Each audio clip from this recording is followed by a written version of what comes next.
Il a longtemps été l'un des meilleurs joueurs de foot français. Déjà, il mettait sa notoriété au service de la lutte contre le racisme. Aujourd'hui, son combat contre les discriminations se poursuit à la tête d'une fondation et dans ses écrits. J'ai le plaisir de recevoir aujourd'hui Lilian Thuram. Bienvenue à tous dans À l'affiche et bonjour Lilian. Bonjour. Merci beaucoup de venir nous voir dans À l'affiche.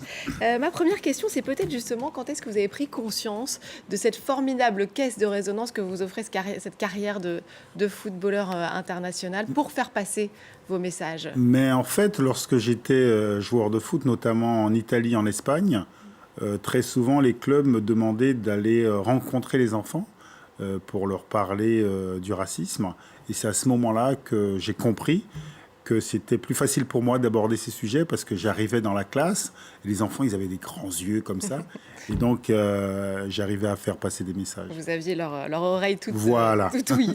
Alors, vous êtes avec nous pour la réédition de ce livre, Mes étoiles noires, coécrit avec l'historien Pascal Blanchard, publié une première fois en 2010 et qui là arrive avec toutes des images supplémentaires pour expliquer votre propos. Et ce livre part d'un constat simple. En fait, nous avons tous besoin de modèles, d'étoiles pour nous construire. Et celle qu'on vous a montrée enfant, en fait, était toute blanche, on peut le dire. Oui, Donc, voilà. Il faut changer nos livres d'histoire, c'est ça que... En fait, il faut essayer de réfléchir à savoir comment on peut changer nos imaginaires. Parce que je dis très souvent que lorsque j'ai entendu parler pour la première fois de l'histoire des populations noires, c'était à travers l'esclavage. Et donc, je me suis dit, si les enfants grandissent en pensant que les personnes noires, ce sont des personnes qui ont été esclaves, c'est tout à fait normal qu'il y ait des préjugés parfois négatifs sur les personnes noires. Donc l'idée, c'est emmener des hommes, des femmes qui vont apporter une autre façon de penser les choses et donc qui vont enrichir leurs connaissances. Moi, je pense que très souvent, on ne se rend pas compte que nous sommes le fruit de notre éducation. Donc si dans notre éducation, nous avons des étoiles de couleurs différentes, de genres différentes, de religions différentes, eh ben, on grandit plus sainement, je pense. Et vous le dites très justement, tout ça profiterait aussi aux enfants blancs et pas uniquement aux enfants noirs. Alors le livre compile 40 portraits de femmes et d'hommes noirs qui vous ont inspiré, qui sont inspirantes. Il y a Lucie, femme préhistorique, Joséphine Baker, Aimé Césaire, Martin Luther King, le rappeur Tupac. C'est très vaste. Je cite là plutôt des noms connus, mais il y a aussi justement des noms que vous nous faites découvrir. Oui, effectivement, je pense que par exemple les sœurs Nardal, ce sont des femmes extrêmement importantes, même dans notre propre culture, parce que très souvent, nous parlons de la négritude, et très souvent, c'est attaché à 3 hommes, alors que ces femmes-là sont à la base de ce concept. Et encore une fois, je reste persuadé que chacun de nous, nous avons besoin d'être accompagnés pour comprendre la société dans laquelle nous vivons. Et pour comprendre cette société, il faut connaître l'histoire. Et malheureusement, l'histoire est racontée souvent d'un seul point de vue. Et donc, c'est très intéressant de multiplier les points de vue pour devenir, encore une fois, plus riche. Voilà. Alors, vous rappelez avec ce livre l'importance de l'éducation. C'est d'ailleurs, je crois, à l'école que vous faites votre propre expérience du racisme. Vous racontez qu'étant enfant, certains camarades de classe vous appelaient la noiraude. Qu'est-ce que fait naître ces insultes en vous à ce moment-là? Alors tout d'abord, c'est une incompréhension. Je dis très souvent que je suis devenu noir à l'âge de 9 ans parce que je suis né aux Antilles. Et aux Antilles, on m'appelait Lilian, ma mère m'appelait Lico. J'arrive dans la région parisienne à Bois-Colombes et dans cette classe, il y a des enfants effectivement qui m'appellent la noiraude, qui m'insultent de sale noir aussi. Et donc c'est un choc. Et je rentre à la maison, je pose la question à ma maman, mais pourquoi ils me disent que je suis sale? Et ma maman me donne cette réponse en me disant, voilà, c'est comme ça, les gens sont racistes, ça ne va pas changer. Et fort heureusement, j'ai rencontré des livres, des personnes qui m'ont donné à comprendre le racisme. Alors en tout cas, des années plus tard, à l'apogée de votre carrière de footballeur, vous n'oubliez pas cette révolte contre les injustices. D'ailleurs, même quand on vous célèbre pour votre victoire de 1998 avec l'équipe de France, votre discours est déjà vraiment engagé. On a retrouvé une courte archive, on est en 1999, on regarde. Tout le monde se souvient que le 12 juin dernier, la grande fête du mondial débutait. Au stade de Melun, personne n'a oublié et... répondent-ils dans les tribunes à Lilian Thuram, très synchrone. Aujourd'hui, il y a du niveau, ça rassemble bien toutes les équipes de Seine-et-Marne. Puis il y a Lilian Thuram, on peut l'approcher. J'ai un autographe, je suis content, ma mère elle va être contente. On a la Coupe du Monde. Ouais, il y a plein de raisons encore, on peut pas les citer comme ça, quoi, mais voilà. Lilian Thuram, c'est un mec malin. Il dit jouer au foot, mais travailler à l'école. Le message, ce serait, comme je l'ai dit, c'est le respect de soi-même et le respect des autres, quoi. Parce que comme ça, peut-être qu'on améliorerait peut-être la vie en société. Alors, Lilian Thuram, c'est un mec malin. Non, mais c'est très important de dire aux enfants qu'il faut maîtriser les savoirs, il faut aimer essayer de chercher, encore une fois, toujours à comprendre les choses, à comprendre. Et l'estime de soi, c'est essentiel, parce que ce qui se joue dans le racisme, très souvent, c'est le fait de devoir mépriser les autres pour se sentir bien. Donc voilà pourquoi c'est très compliqué de combattre le racisme, parce qu'il y a beaucoup de gens qui ont besoin de ça. C'est-à-dire, en méprisant les autres, ils finissent par parler d'eux-mêmes, en fait. Mais alors, à cette époque, vous incarnez cette France diverse, porteuse d'espoir. On se souvient du slogan Black, Blanc, Beurre. On est 25 ans plus tard. Sans doute qu'ici, en France, l'extrême droite n'a jamais été aussi forte. Est-ce que vous croyez encore à ce slogan-là ?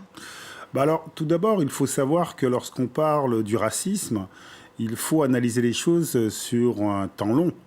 C'est-à-dire qu'il y avait beaucoup plus de racisme lorsque ma mère est née qu'aujourd'hui. Je pense que c'est comme la problématique de la domination des hommes sur les femmes. C'est-à-dire qu'aujourd'hui, il y a encore du sexisme, mais avant, c'était pire. Et donc ça, il faut vraiment dire que les choses ont évolué lorsqu'on parle du racisme. Sinon, on va se dire que ça ne sert à rien ce qu'on est en train de faire. Au contraire, je pense qu'aujourd'hui, il y a des gens en France qui se radicalisent parce qu'en fait, ils perçoivent qu'il y a un changement de société et ils ne veulent pas ce changement de société. C'est-à-dire qu'en France, aujourd'hui, il y a beaucoup de personnes qui voudraient qu'on ne puisse pas questionner une catégorie qui serait la catégorie blanche. Et je pense qu'au contraire, il faut que nous puissions questionner les catégories liées à la couleur de la peau, parce que nous sommes le fruit d'une histoire qui s'est construite sur la racialisation du monde, sur la hiérarchie selon la couleur de la peau. Et donc, questionner ces catégories, c'est aussi s'en sortir, et pour qu'on puisse se voir comme des êtres humains avant tout. Donc, je suis vraiment d'avis que les choses avancent, même si on ne le constate pas. Et puis on l'entend dans votre discours, vous croyez aussi à ce qu'on appelle la convergence des luttes, c'est-à-dire que le combat contre le racisme implique de défendre toutes les minorités, alors les Noirs bien sûr, mais aussi les homosexuels, les femmes. Vous citez d'ailleurs souvent l'anthropologue et féministe Françoise Héritier. Exact. On va l'écouter.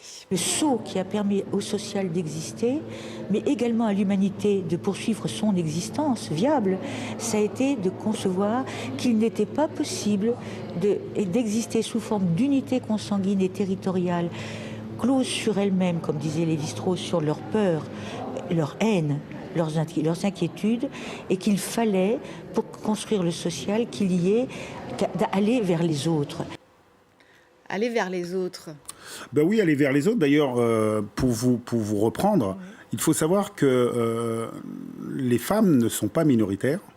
C'est vrai. Elles sont même majoritaires de 20%. Exactement. Et très souvent, en fait, on voudrait faire croire que le problème du racisme, c'est parce que vous êtes minoritaire. Non, en fait, c'est qui construit le discours. Et comme je vous ai dit, pendant des siècles, on a vécu sous une idéologie politique qui s'appelle le suprémacisme blanc. Donc ça veut dire que le monde occidental a construit l'infériorité des autres. Parce que lorsqu'on parle d'identité liée à la couleur de peau, par exemple, la grande majorité des personnes blanches ne savent pas qu'en fait, les personnes blanches sont minoritaires dans le monde. Et donc, en fait, l'idée, c'est vraiment repenser les choses et se dire, voilà, nous sommes le fruit d'une histoire, malheureusement, qui s'est construite sur ces hiérarchies. Comment on peut faire pour changer les choses ? Pour changer les choses, c'est être lucide. Être lucide, c'est justement questionner et faire comprendre aux gens que ce soit l'esclavage, que ce soit la colonisation, ce ne sont pas des affrontements entre personnes de couleurs différentes, ce sont des systèmes économiques. Et tout système économique a besoin de construire une propagande pour légitimer sa violence. Et donc je crois qu'aujourd'hui, nous devons questionner le système économique qui crée encore, malheureusement, des rapports de force, des hiérarchies, pour que nous puissions construire une société, encore une fois, beaucoup plus juste. Alors ça passe par l'éducation et ça passe aussi par la culture qui est essentielle pour la lutte contre les discriminations. Il est donc indispensable d'y avoir accès. Vous œuvrez pour ça avec votre fondation que vous avez créée en 2008 qui monte de nombreux projets culturels. On vous voit là par exemple en train de faire des visites avec des enfants au musée Eugène Delacroix à Paris. Il y a le projet Demos aussi que vous montez avec la Philharmonie de Paris pour un plus grand accès à la musique, notamment la musique classique. Qu'est-ce qui se joue quand on a accès à la culture et notamment pour les enfants? Alors tout d'abord, c'est pouvoir se dire que je suis capable de tout. La culture, c'est pour moi. En fait, ça donne un élan incroyable. Je suis capable de tout. Tout est pour moi. La réussite est pour moi. Et les connaissances sont pour moi. Et je pense que chacun de nous, nous arrivons à un certain niveau parce que nous avons maîtrisé des connaissances. Et nous avons maîtrisé des connaissances, pourquoi? Parce qu'en fait, nous avons rencontré sur notre chemin des personnes qui nous ont éduqués et qui nous ont permis de prendre conscience de toutes les capacités que nous avons en nous.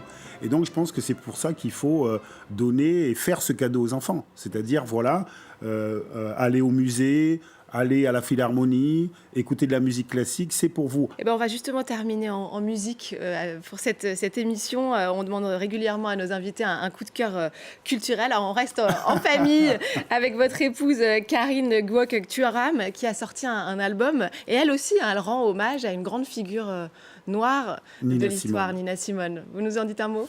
Écoutez, alors tout d'abord, vous avez compris que je suis extrêmement fan de ma femme. Mais oui. Voilà.